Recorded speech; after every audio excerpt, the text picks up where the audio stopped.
Hi.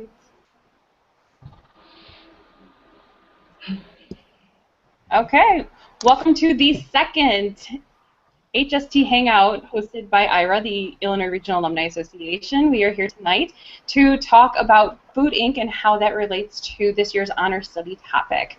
Now, before we get started, I just wanted to let everybody know that we are very excited to discuss this topic tonight and how it relates to, like I said, this year's honor study topic. However, it's really important to note that each of us are discussing tonight's movie based on our own personal experiences, and none of the people who are on this conversation, who are on this call tonight, are considered experts in this topic by any means. We have all done our research. We have all looked into, all the different facets of this movie to the best of our ability, and we are very excited and prepared to talk about how we feel about the movie. But it's very important to make sure that at any time, if you feel that you want to come back and take a look at what we have here and you want to share that with anybody else, to fact check it first. Please fact check it first. Don't just say, it's because Iris said so. We'll do our best to post references in the chat window as we go through when they're available. But that being said, I want to introduce Nicole Holm. Nicole is going to lead our discussion tonight. Nicole, if you can say hello and just kind of introduce everybody else, that would be great. All right. Hello, everybody. I'm Nicole. I am a certified chef at a country club. Also joining us tonight is IRA President Michael Story. Hello. Renee Robbins, who introduced me. Christina. And April. Hello.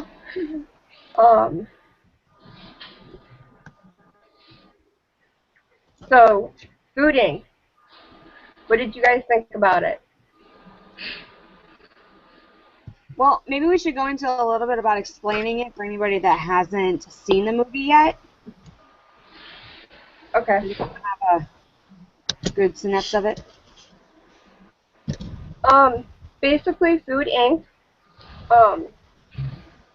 Basically they investigated and tried to figure out where food is coming from.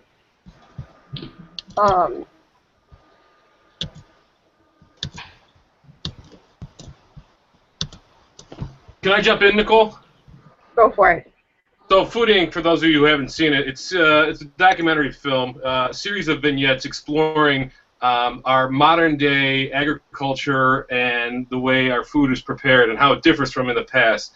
It's an interesting series that takes a look about how food has become much more commercialized, taken out of the hands of the everyday farmer and put more so in the hands of multinational corporations. And so some of the themes they explore are the transparency or lack thereof of food production, both agriculture and animals, the patenting of genetic code as it relates to seeds, and what that means for farmers and corporations, and then the issues of safety and sanitariness and that kind of thing, and the level at which is that the responsibility of consumers, producers, or the government to make those laws. So it's a synopsis therein. Thank you. You're welcome. I've also attached in the sidebar IMBD's synapse of it as well. Thank you. Internet Movie Database, man, that is always the place to go. Always the place to go when you have questions. So, Nicole, do you want to talk a little bit about your questions that you had proposed to the group? Yep. I wrote 8 discussion questions that we'll start going over now. One of the things discussed was the E. coli 0157H7 that has been traced to ground beef, sausages, unpasteurized milk and cheese, unpasteurized apple and orange juice, alfalfa and radish sprouts, spinach, lettuce, and drinking water. Why has this dangerous strand of E. coli increased in our food system.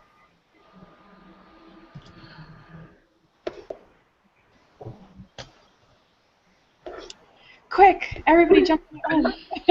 Well, the reason that it's increased is a good question, but I think the better question is what are the ramifications of this, especially as it comes to regulations. A good part of the film deals with a mother-daughter lobbyist team whose the daughter's son had died from this particular strain of the E. coli. The reason that it's become much more prevalent in society is because of the aggregation of the food processing plants into very large, gigantic food processing plants, so that previously if you had potential ground beef from a couple of cows or 10 cows, now you've got ground beef that could contain meat from up to 100 cows or 1,000 cows because it's all mixed together. So the chance that any one cow has this strain of E. coli is very small. But when you add them all together, there is a possibility that it's there. So, what does that mean?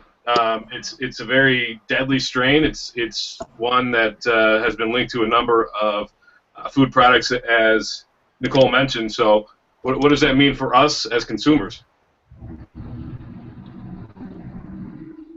Having family that has cattle and so forth, I could definitely see how the spread of when one is sick multiples unless they catch it fast enough, which is sometimes very hard to do because I don't know how many of you guys actually know like the difference between animal feces. Not that I'm saying that this is a highly interesting topic, but when you compare it between animals, there is a difference, and a cow's manure is very thin in what we would actually consider diarrhea. So for animals, it is a lot harder to diagnose that on them because you're not watching them poop all the time because it's not you going in the bathroom. They don't have a specific spot that they're going, and it's a lot harder for them. Farmers can't just test the feces and send it off. You have to. I mean, they have to collect it from that particular one they think is sick, isolate it, which costs them money in the long run, and then they have to turn and send it off to a lab to get processed, which is all out of pocket, mind you. How many of them are actually going to do that? None. It's interesting. I think a real big question here is balancing the needs of, excuse me, not the needs, but the wants of the company, of the corporation, of these, I don't know, what the film say, there's 7 or 8 large packing plants, meat packing plants in the United States now when there used to be hundreds. And of course, the larger the scale, economies of scale, they're going to drive down costs, increase revenue, and make shareholders happy, balancing it against the safety of consumers in the United States and beyond. So the question is, how do you balance those two? And it's a very tricky situation, one the FDA and USDA are constantly evaluating.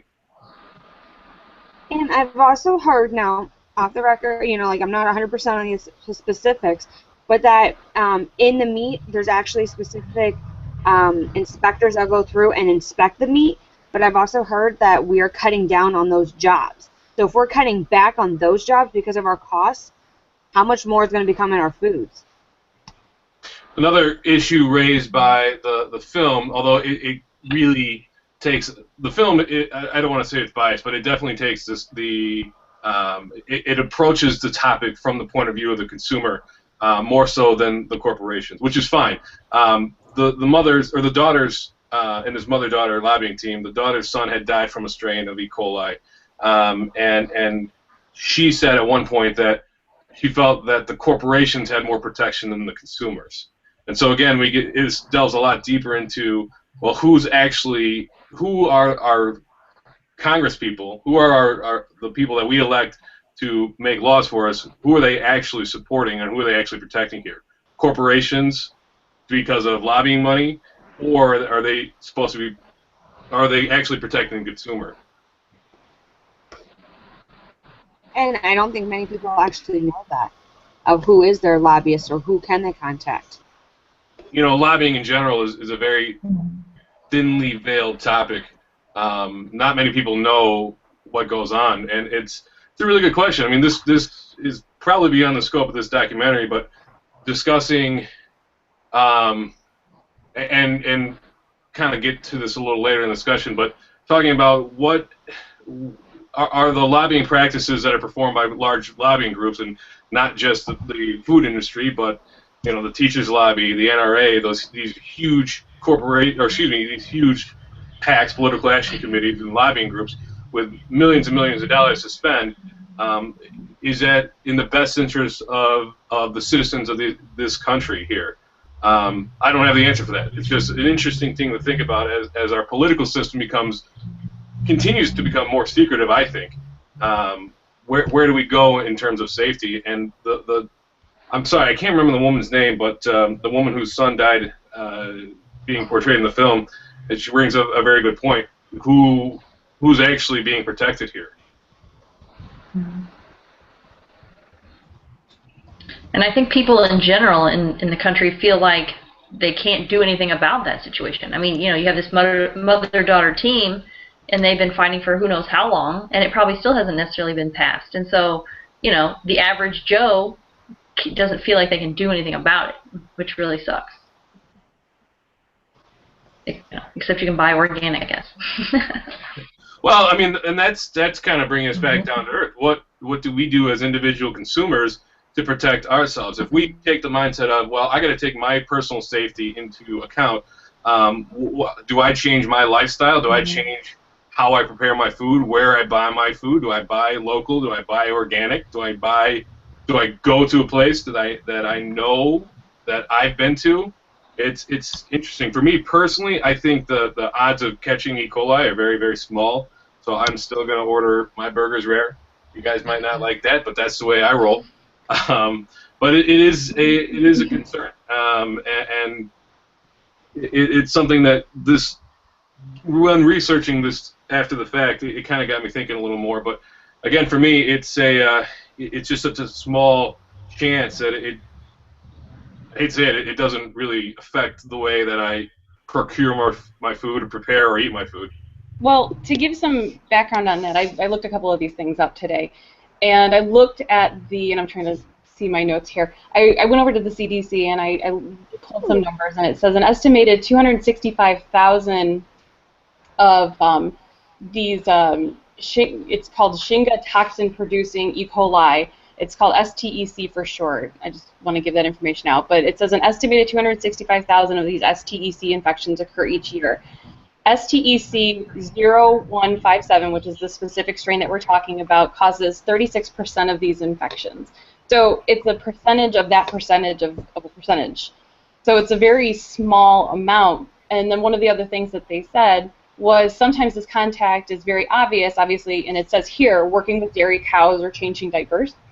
But sometimes it's not, like eating undercooked hamburgers. So again, this is not just because the cow that you're eating the hamburger from had this strain of E. coli, you're definitely going to get it. It's if it's cooked under 160 degrees.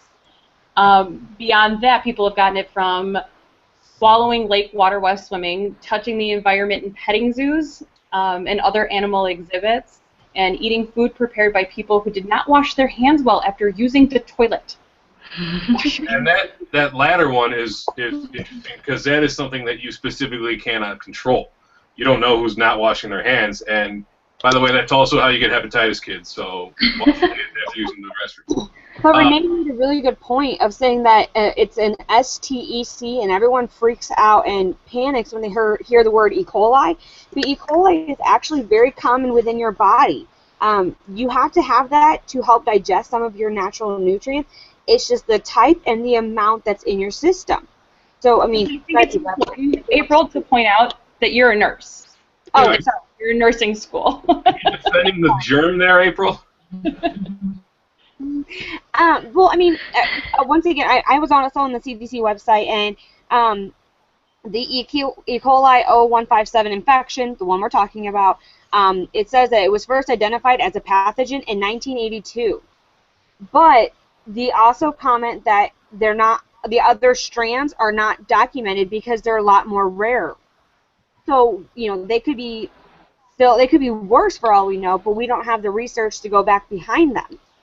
And from the nursing perspective, talking about people and their feces and such, like, that's a common thing for me. So I mean, So lucky. well, it is. And when people say, like Renee, when you said changing a diaper, people automatically think of a baby. However, we also have other people that are in diapers. I mean, whether it's an infant, so a baby, or if there's an elderly person, or what if they're disabled. Any of that and that factor can be changing a diaper. I mean, I have many people that are, in their late 50s, and it's just because they get really sick and they get really bad diarrhea, which is one of the symptoms of E. coli. But it's also, many people think, oh, it's just a bug, I'll get over it. And then they get sicker and sicker, and so it's not caught as quickly as it should be or needs to be. And then it just progresses, and by that point, the medical team can't fix them, and then people are like, well, what's this? And then they get all scared about it. Mm-hmm. Well, and Mike, to your point when you were saying, am I going to change the way that I eat? When I was pregnant with my kids, I did. I purposefully did not eat, certain types of fish, and I couldn't eat spinach because that was when that huge outbreak of the E. coli in the spinach happened. I couldn't have any of that stuff. I couldn't have alfalfa. They put alfalfa on my tuna fish sandwich at Jimmy John's, and I remember I had to throw the whole thing away. I was very upset. But I remember specifically having to think about that, and it's very taxing to have to think about that. There constantly you're going, can I eat this? Can I eat this? I actually put my husband in charge of what I could eat and what I couldn't eat, and just a note, that's a really bad thing to do. But well, it kind of bringing it back to the film, it's the question then becomes individual rights versus corporations' rights, and since there are things that we can't control, there's things that we do on a daily basis that we cannot control, whether or not we're going to be exposed to this. The film makes the point that we should have better, stricter regulations and testing to prevent that from getting into the food in the first place.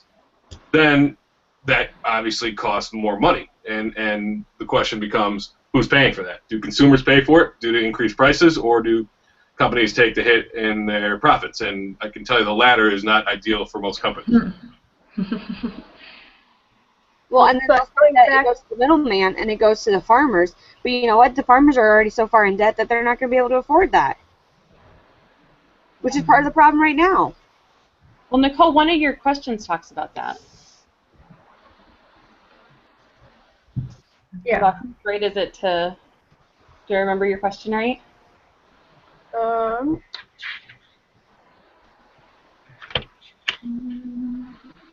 We should be protecting the consumer. Right. But from a culinary standpoint, with the E. coli and any foodborne illness, if you cook things to the proper temperature and store things correctly and wash your hands properly, most of that stuff can be prevented. But you're only liable for yourself. You can't, you can't speak up for somebody else unless you physically are watching them 24/7. True. Mm-hmm. But I agree with Renee that it kind of brings us into one of your next questions, Nicole, about the consumers and do we have the right of where our food comes from and such. Number 3. Question 3. As consumers, do we have the right to know where our food comes from, how animals are treated, and how agriculture is grown? And then there's a second part to that question. Do animals have the right to a certain quality of life? As an animal activist, yes. As a food consumer carnivore, no. Carnivore. I love it. Well, I think That's a good point, is that there's a difference, to me, honestly, I volunteer at my local shelter. I love animals. I still eat meat. But I know I have friends who are vegans. I have friends who are vegetarians because they can't eat things with faces on them. I totally get it. But for your second part of your question, where you difference between, yeah, obviously free from disease, free from torture, obviously. But an animal's standard of living is different than a human's, and I think a lot of people forget that sometimes. People do forget that, but keep in mind, legally, no, animals do not have the right to a certain quality of life. They're considered property. Animals don't have rights. They're property. As harsh as that may sound, they are property. Now, just from a humane standpoint, of course, animals have certain. I think there's certain expectations that should be met about the way animals are treated. In response to the first part of the question, do consumers have the right to know where their food comes from? Yes, to an extent, but from my personal standpoint, do I want to know where my food comes from? Do I want to pull back the curtain and see the way that the ground beef is made? Not particularly. Some of those scenes in that film and some of the things that I've seen online are pretty tough for me to swallow, having never been exposed to it or grown up with it. So it's an individual choice that I make, and I try not to think too hard about it. Ignorance is bliss. Exactly. Mark Zuckerberg, who won't eat any meat that he doesn't kill himself. For him, I don't know that I could actually kill an animal, though.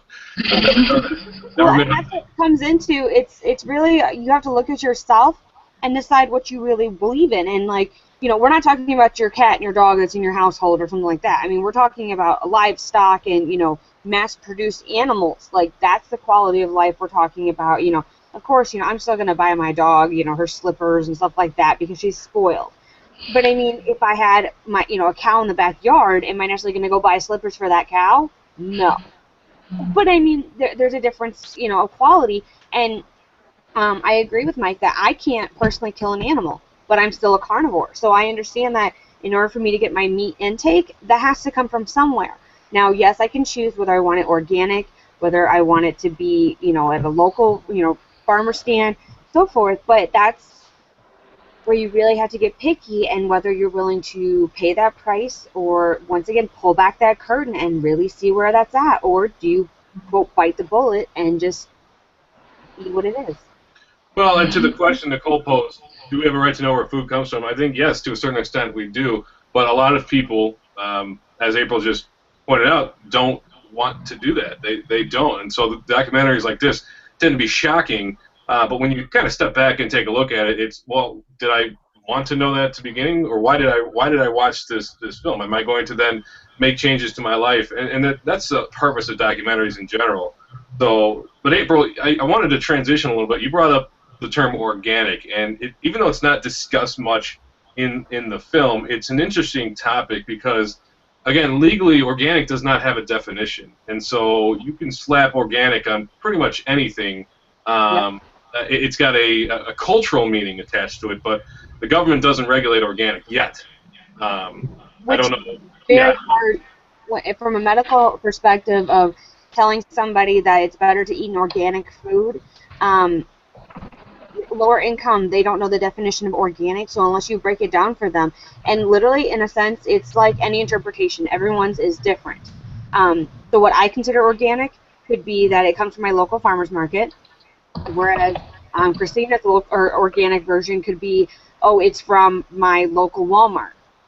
You know, it doesn't necessarily have to be, or, you know, Renee's, I mean, I know you don't live on a farm, but it could be, it came off of my exact farm, I know where it came from, exactly.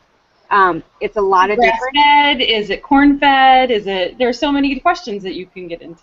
Oh yes, and then I love these restaurants how they put out that they're organic of this and that, or like one of my favorites is Moe's restaurant. Now I love Moe's every day, but they advertise that it is organically grass-fed beef. Well, I didn't see the beef getting fed grass specifically, so do I really know, or are they just telling me that to make me feel better? But do I really want to pull back that curtain and really find out? Or do I just want to make myself feel better knowing, oh, hey, I'm eating something healthier because it's grass-fed and not corn-fed? But going back to the medical perspective of, like, really explaining that to somebody, but the thing is, what you are doing is you are giving them your personal opinion because, like Mike said, there are no regulations, and people are fighting for that in legislation, and I can't tell you specific rules or laws or anything like that, but they are fighting for more guidelines for and regulation of organic, but it's definitely a work in process. It's going to take some more time. Did I kind of hit the points you wanted me to, Mike? Yeah, I think so. I'm just kind of doing a little research while we're talking, and I think it's generally accepted that organic refers to food that's produced using organic farming, but that has many different methods and different definitions about what is organic and what is not. You know, is technically any corn that we eat is not organic because that was modified many, many decades ago to the corn that we know today. But a different definition can say that, well, organic farming uses fertilizers and pesticides that are natural, even though it's a genetically modified organism. It's still an organic piece of what is grain. So do we really? I guess the point is we don't really know what's organic, and it's a great marketing buzzword for a lot of companies, but it's I think again more to the point of we need to start questioning a little more in our everyday life about what our food practices and what we're putting into our body and where that's coming from. Well, one of the things that I wanted to point out was something April said was about the education level of people and what they eat. When I used to work at a pharmaceutical company, and I was in charge of the medical education, the internal medical education for them, and I worked a lot with patient education as well.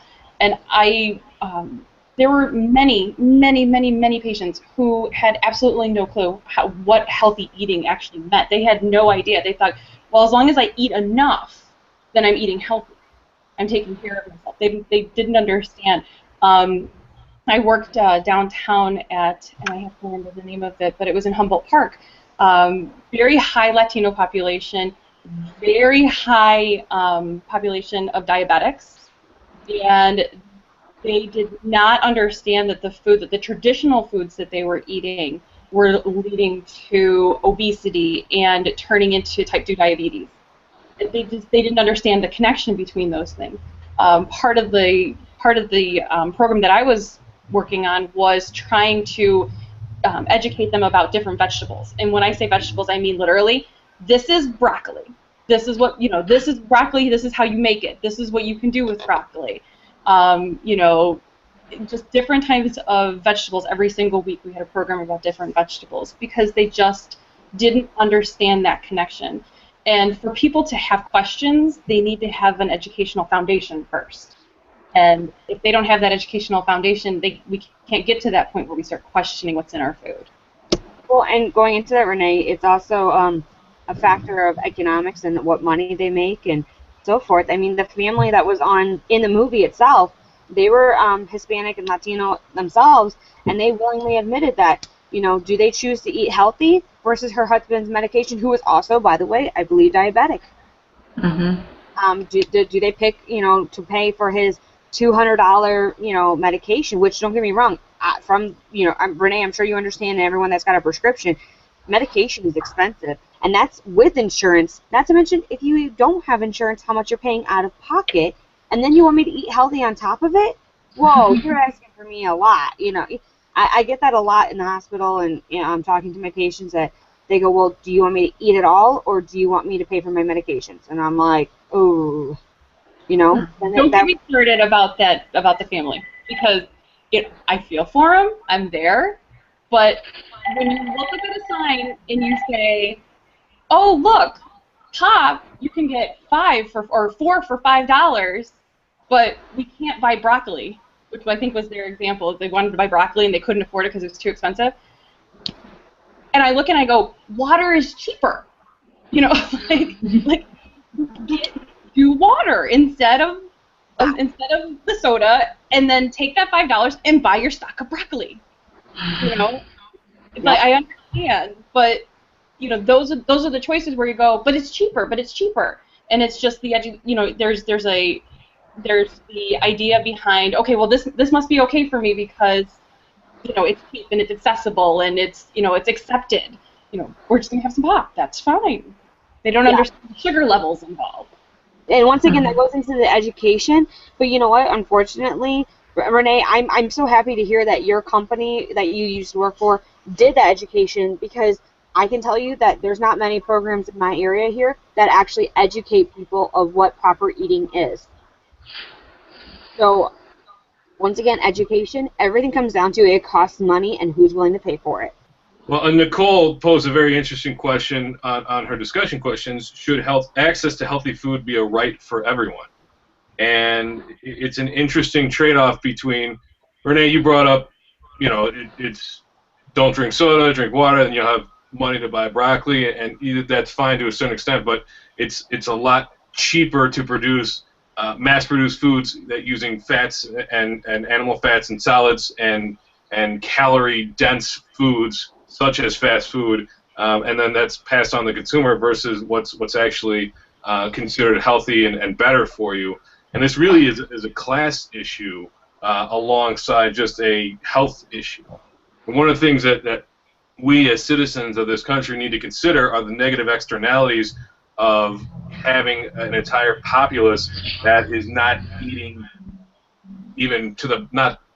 I don't want to. How should I put this? They're not eating as well as some would consider them to be.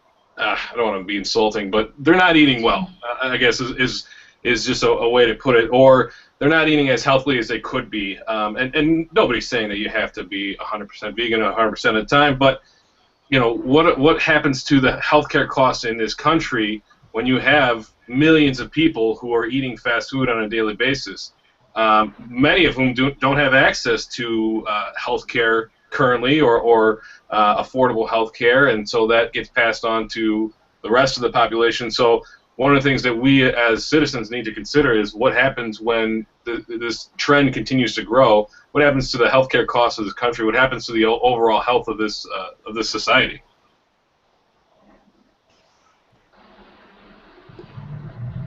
I think that we're paying those costs already because we've been, there's enough middle class, lower class people that can't afford to buy quality, healthy food from the farmer's market.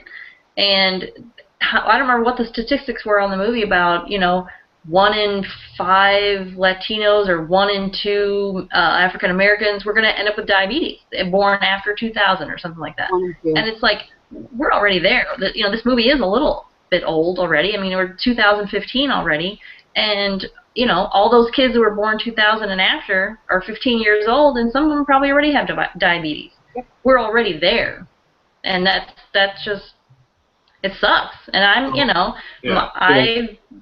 married almost 19 years, and we've been single income most of that time, and we've never had enough to buy that kind of food. And people can say all they want, oh, you can not buy soda and go buy broccoli. We never had junk food in the house, but we had to get what we could get, and we couldn't. I mean, just for actually not too long ago, my husband and I were at Aldi's, right? They sell 100% organic, grass-fed beef. And my husband was like, we should try that. It was like $6 a pound at Aldi's. And we brought it home, cooked it up. I think we just made burgers out of it. It tasted like a freaking steak from Texas Roadhouse. It tasted nothing like any ground beef that we had ever tasted before. So there has to be some funky stuff in the regular meat that we're eating, because this was amazing food, but it was so expensive. There's no way you could afford that every day. That's my 2 cents. Much more expensive to produce that quality of food too. Yeah. Then whose responsibility is it? And I'm just asking this as a rhetorical question. Are we as citizens responsible for the direction that the health of this country takes? And I think to a certain extent we are. And Renee, you really hit it on the head when you said education is key here. The way that we're going to change people's mindset about the way they choose to eat is through educational initiatives. Yeah, you can provide healthy alternatives all you want, but until it becomes as inexpensive or less so, people are going to gravitate towards easy, quick, and cheap. Right. I do have a way of inputting, and honestly, I think, hint, guys, anybody that's in Phi Theta Kappa that needs a project still, just throwing this out there, our community, we were actually thinking about doing a farmer's market to help produce and grow and such, and it turns out that our local area, now I can't speak of anybody else's, but they actually accept SNAP and WIC, which is like supplemental food, at the farmer's market. Mm-hmm. That has just happened within the last, I'm saying 10 years just to give myself a little bit of room, but that is recent, and that is huge, people. That will tremendously help people. For those that depend on that SNAP or that supplemental income for Go Food, instead of going to buy that pop or that Pop-Tarts or whatever, they can turn and go to the local farmer market and go and get it. Now, yes, I only know it's a seasonal thing, but personally, from a medical perspective, I would rather my patients and community be buying that even seasonally and knowing that they're getting something healthier for part of the year than not getting anything at all. So anybody that wants a project, hint, hint, wink, wink.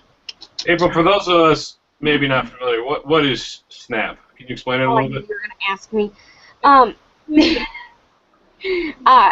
It's, I can't remember the exact definition, but it's a Nutrition. supplemental Supplemental nutrition nutrition something. program. Do you guys hear that? It's basically I mean, it's what people think of as food stamps. You know, Yeah. that's basically Yeah. what. That's what I thought. I wasn't Supplemental sure. Nutrition Assistance Program. Right. And it's basically food stamps. They just changed the name basically. Well, because food stamps sounds so bad. And a WIC is another one that I mentioned. Stamps do have a negative connotation. That's interesting.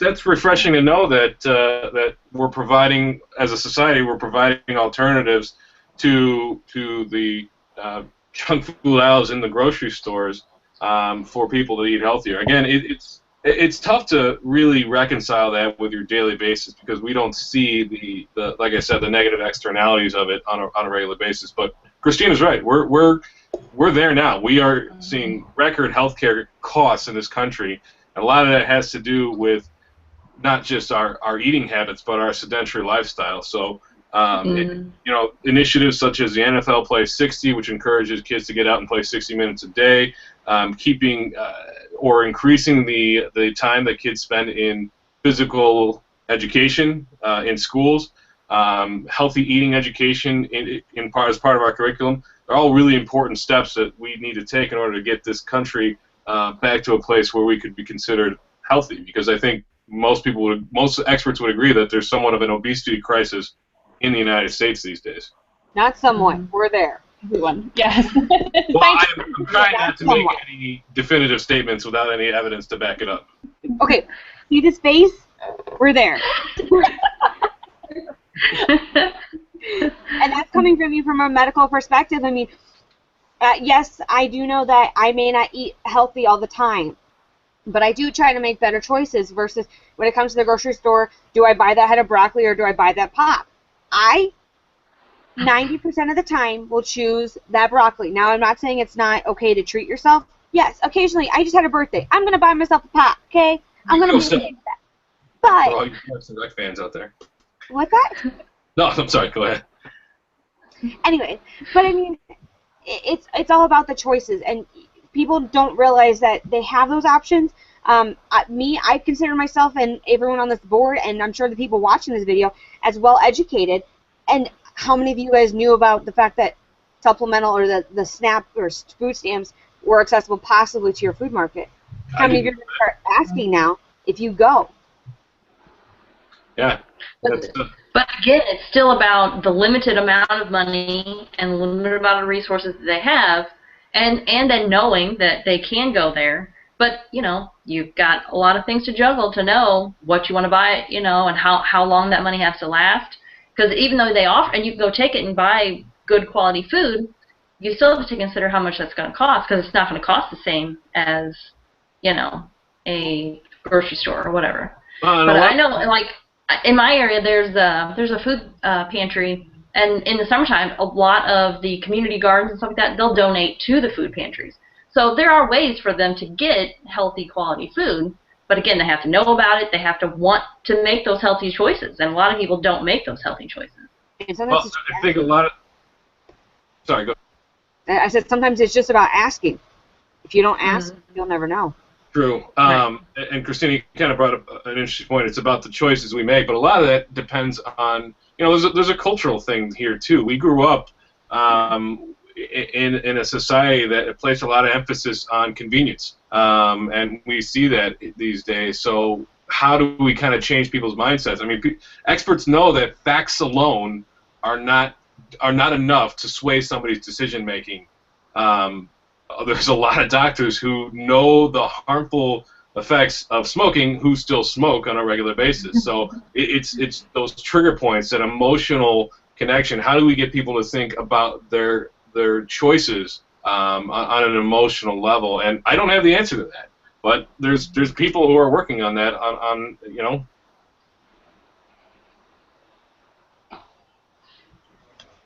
Well, that's the thing. I think you have to tap into what's important to people and what is going to motivate them. And, you know, one of the things that I think about when I think about the whole, you know, what's going to motivate them was one of the issues that I think, Nicole, you had raised in your second question was, you know, do people have the right to patent these things, and do they have the right to, you know, make money off of this? And to me, it's well, you know, that's the whole. It's kind of like the whole point of capitalism, and it's like people are only going to be motivated to discover new things if they have some kind of, you know, end result that works for them, that makes them, you know, richer or makes them, you know, either wealthy or famous or whatever. You know, and unfortunately, I don't think people are really out there to do things for the greater good. You know, they're not out there to eat healthy so that the taxpayers don't have to pay for, you know, people to go to the doctor. They're like, okay, well, if it makes me feel better, if it makes me look better, then I'll eat healthier. Or, you know, if I can, you know, invent the next breakthrough seed and that'll make me rich and famous, then I'll go ahead and I'll do it. But it's all about, you know, it's all about me. I think that's where we're at with our society right now. Has anyone read Freakonomics? So Freakonomics is an interesting read. If I'm going to get the book as soon as I'm done at this point, but it's a fantastic look at various aspects of our modern life and how they have causalities that may not be as readily apparent. One of the big points that the author, the economist Stephen Levitt, makes is that people respond to incentives. So how do we incentivize people to make better choices when it comes to eating? And other healthy habits, too. I mean, Food Inc. is all about food, but a lot of what we're talking about is the general health and welfare of society. So how do we make better choices in terms of smoking and exercising and all that kind of stuff? How do we incentivize people? And it's a problem for economists and foodies alike. How do we help people to see that there's a better way out there? But for anyone who watches this, Freakonomics is fantastic. Say that again, April? I said you live longer with less medical problems. Less medical problems means less hospitalization, less drugs, which means less money. But people don't care about that. I don't think. I mean, I do. I want to live till I'm like old and gray. We joke about that all the time. But there's a lot of people that's not an incentive, I don't think. They just think life's too much of a struggle, and they just want to have their beer and their soda and their chips and that's just. There's nothing wrong with beer. There's nothing wrong with beer. Beer is good. That's and that's the excuse that someone's always like, well, something's gonna kill me. It might as well be something I enjoy. Right, and yeah, so they're not going to make those healthy choices for that reason. I had to throw my 2 cents in, though. I'm sorry. My job would be proud of me. Freakonomics. It's a fantastic book. I'm encouraging everybody here to read it. Smaller. I think there's like a documentary or something about some of that, or a short movie I had to watch in. The authors did a documentary, an HBO documentary about some of the aspects of the book. But there's Freakonomics, Super Freakonomics, Think Like a Freak. It really gives you, it's an interesting insight, and some of the stuff they talk about are what we're talking about this evening. I think they also have a podcast on iTunes. And you know what? Somebody needs to forward this to Stephen Levitt and tell him that I need a little kickback for my promotion of his books. I'm sure he's watching right now. I hope so. I think we only got a few more minutes. Is there anything else that anybody wanted to talk about? Or Nicole, is there another question that you wanted to bring up from your list? Well, let's go with who do you think should have the power to decide food policies, laws, food safety, and other food-related matters? Oh boy. Responsible for keeping us safe. Instead of a few minutes. I put my finger on the nose on that one. I'm out. Well, I will say that when I was looking at the CDC today, one of the things I found was draft guidance for industry, a voluntary labeling indicating whether foods have or have not been developed in the use of bioengineering, so basically genetically modified foods, and whether or not they're labeled. Currently, it is not a requirement to label whether or not things have been genetically modified, but their guidance actually indicates that it gives you a whole bunch of different ways to indicate that your food has not been genetically modified. So instead of mandating that industries put the label that says I do have this included, they're saying, okay, well, you can actually say that you don't have it included. So it's really interesting reading, and it actually incorporates some different focus group data. It talks about consumers express that they prefer the term biotechnology over such terms as genetic modification or genetic engineering on their food. So it's actually really interesting reading. I'll put the link in if anybody's interested in it.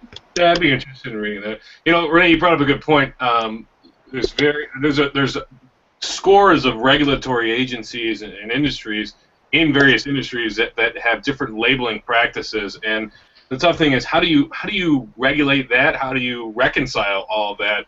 Where one person might have one labeling category that tells you one thing, a different industry or a different regulatory body might have something different. So, question is, who should be making these decisions about what we have the right to know and what our regulations are? I think it really should be experts. And one of the problems with a lot of what we do with Congress these days, and without getting too political, is we elect people who don't necessarily have the experience to make laws on specific topics. And if Congress is passing laws about food safety and regulation, but they're just getting information from lobbyists and they don't really have the time to spend doing the research on their own, we're kind of putting it in the hands of people who might not have our best interests in heart. So I really think that kids, you should grow up and become an economist and work in this field, because there's a lot of good jobs coming up. Mike's PSA of the day. Yeah. Work in finance and economy, become an economist, and if you want to work in the food industry, there's a lot of opportunities there. And I don't work for the food industry, so just throwing it out there. Well, there are plenty of things that the CDC does, and the Food and Drug Administration, plenty of things that they do. And actually, that was from the Food and Drug Administration. That's my fault. I said CDC. Come on, Renee.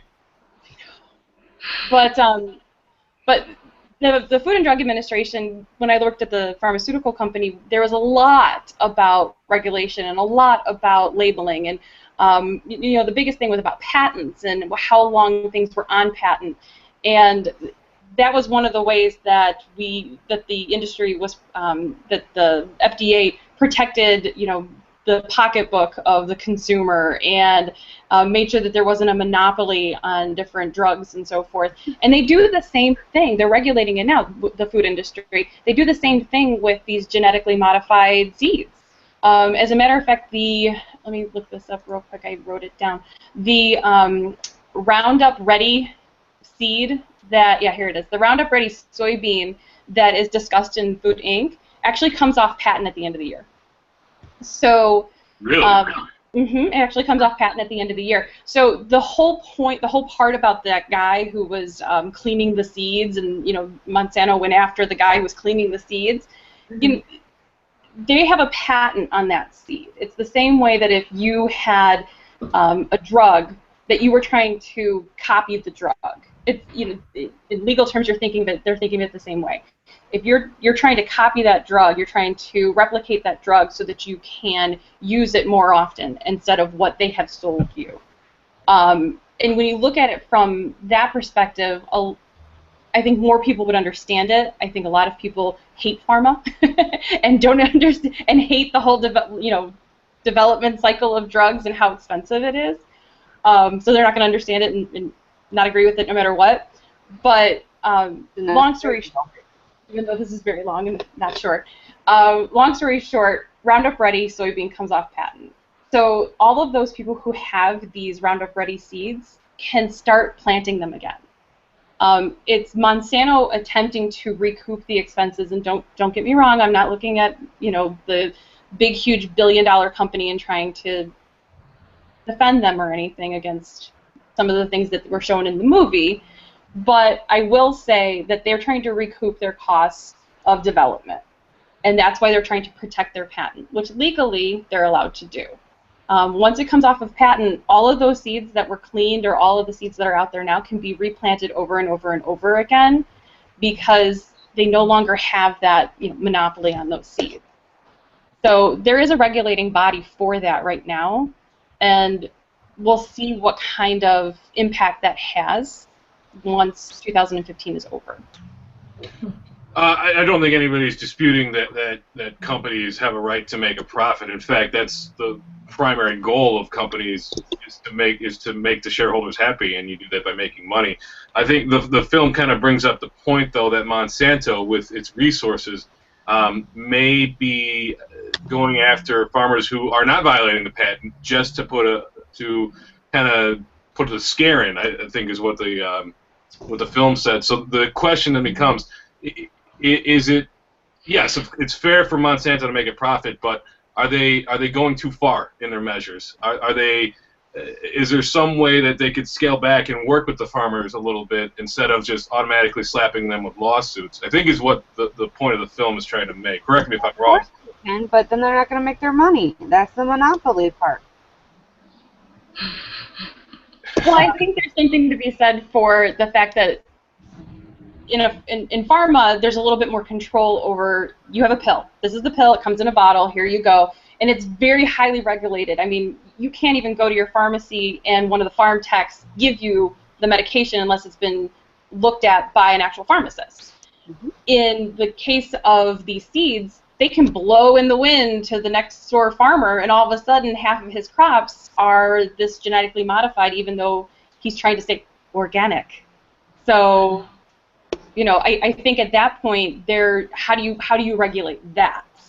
Well, and put everyone in a bubble. Has a lot of money to lobby Congress, and the film made the point that if you have a farmer who claims that they are not using Roundup Ready seeds, yet there are some crops found with that genetic profile in their fields, then the burden of proof goes on the farmer to prove that he was not using those seeds, where we live in a country where people should not have to prove their innocence just because a company says that we're slapping with a lawsuit. I think it's a tough thing, and it actually brings up a bigger point about our legal system in this country, and does it favor those with money versus those without? I mean, justice is supposed to be blind, but there was a farmer in the film who made the point that the justice had two scales and they were loaded with money on one side, and it feels like that they're stacked. The odds are stacked against them, and I think it's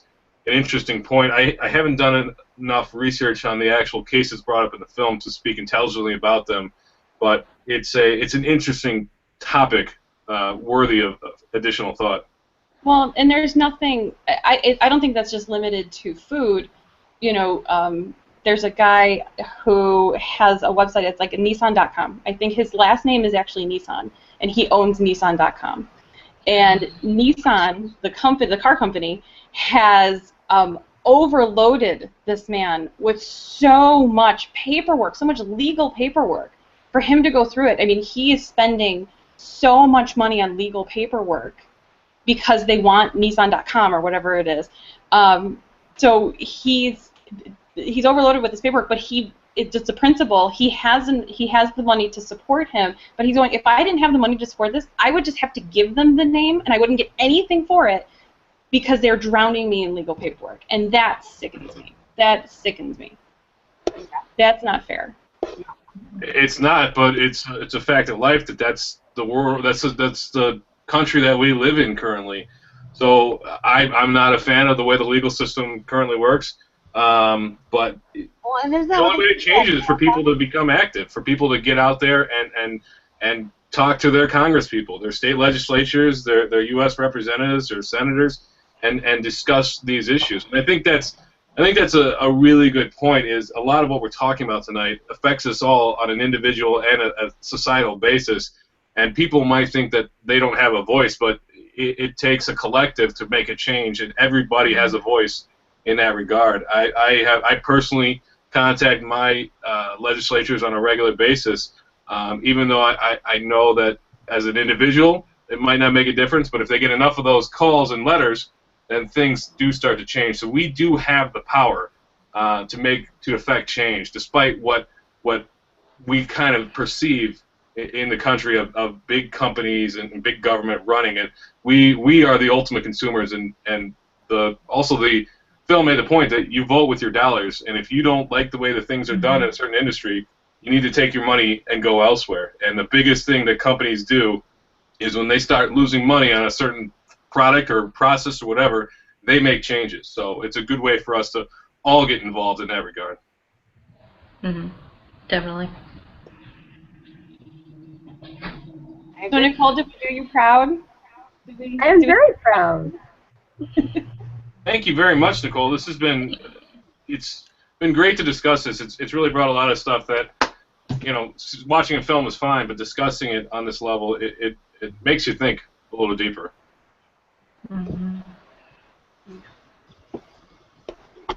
Well, if you haven't watched Food Inc., people, go watch it.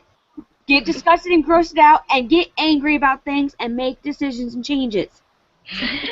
And feel free to contact any of us if you'd like to discuss further, or if you have any questions about anything that we talked about tonight. I don't know. Maybe they shouldn't contact me. I said I was with Pharma, and then I defended Monsanto. I'm sure I've offended all kinds of people today. If you're not offending people, you're not doing it right.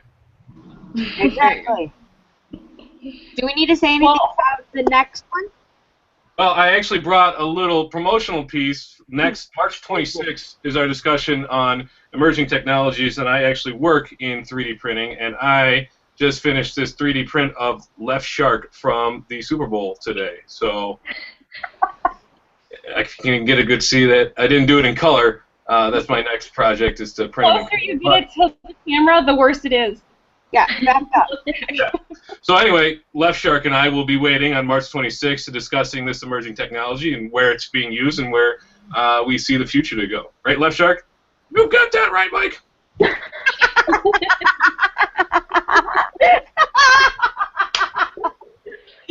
Mike, I'm not kidding you. The count of the viewers just went down when you did that. No, it spiked. Hashtag. Actually, Katy Perry owns the trademark for Left Shark, so I'm probably going to get a letter. There you go. You're in trouble. Well, hopefully the Phi Theta Kappa audience, you're not too, you're just not hanging your heads and so sad. But I will tell you, the conversation that we have just had has been incredibly enlightening, I believe, to all of us. Would you guys agree? Absolutely. Everybody agrees? So this is the kind of conversation that you can absolutely have back at your chapter. Discuss these issues. Food Inc. was a, in my opinion, incredibly biased movie, but it was a very interesting movie, very thought-provoking, and obviously opened up a wide range of topics for us to talk about, and definitely relates to this year's honor study topic. So, if our little presentation here has given you any incentive or any motivation to go ahead and share this with your chapter, then we have done our jobs. So, thank you so much, and join us on, what did you say, Mike? It was March 26th? March 26th. I think that's a Wednesday, right? Thursday. Thursday, March 26th. Outstanding. All right. Well, thank you very much for joining us tonight, and hope to see you then.